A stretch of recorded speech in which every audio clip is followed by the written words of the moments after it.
I've got a Razor 570 up on the lift here today, and it's just not starting. The customer brought it in, trying to figure out what's going on with it. What I found, besides needing a prop shaft and the U-joints, and I'll go over that on a separate video, but we've got a rear brake sensor on the back of this machine, right next to the clutch cover there.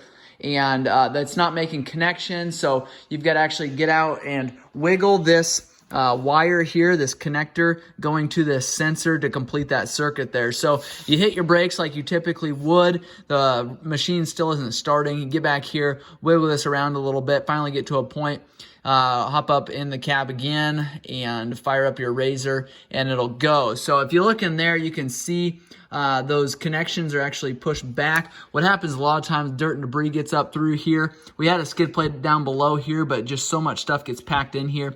This gets moved around because this wire is exposed and wears these connectors down and pushes them back. So I'm going to go ahead and fix that for him today.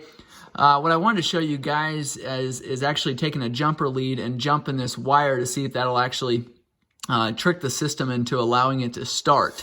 So what I'm going to do is I'm going to go ahead and show you what that does. All right, I've got you in a spot there where you can see. I'm actually going to take a wire lead and jump it across here.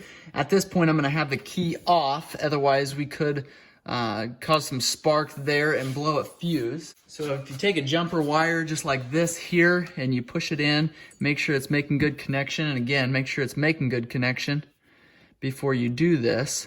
And I just wanted to show you what it does to help you guys understand what's going on here and why we've got to have this sensor in there. So we've got a good contact on there. I'm actually going to take and hold this belt cover on while I do this because we've pulled this off to get to this prop shaft. And again, I'm going to show you a video on how to get to there. So now I'm going to go up to the dash. I'm going to actually turn the key on, and then I'm going to put it in the start position there to try to get this to run. Okay, as you heard there, it does fire up and start. The issue that we're going to have here is your brake lights are always going to be on this machine. So that is your brake light sensor as well as your safety sensor. And so if you don't want that, then you're going to have to figure out a different system for getting those brake lights off because you don't want those on all the time. You'll just burn up bulbs.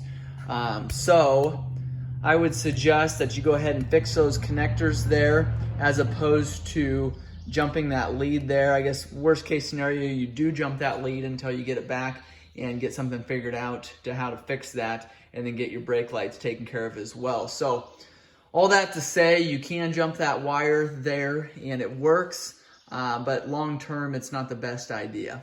Like I said, I'm going to be doing some more videos on this Razor 570. If you've got questions or comments, make sure and leave those below. If this video has been helpful, make sure you subscribe, like, and share. I appreciate any feedback from you guys. Thanks a lot.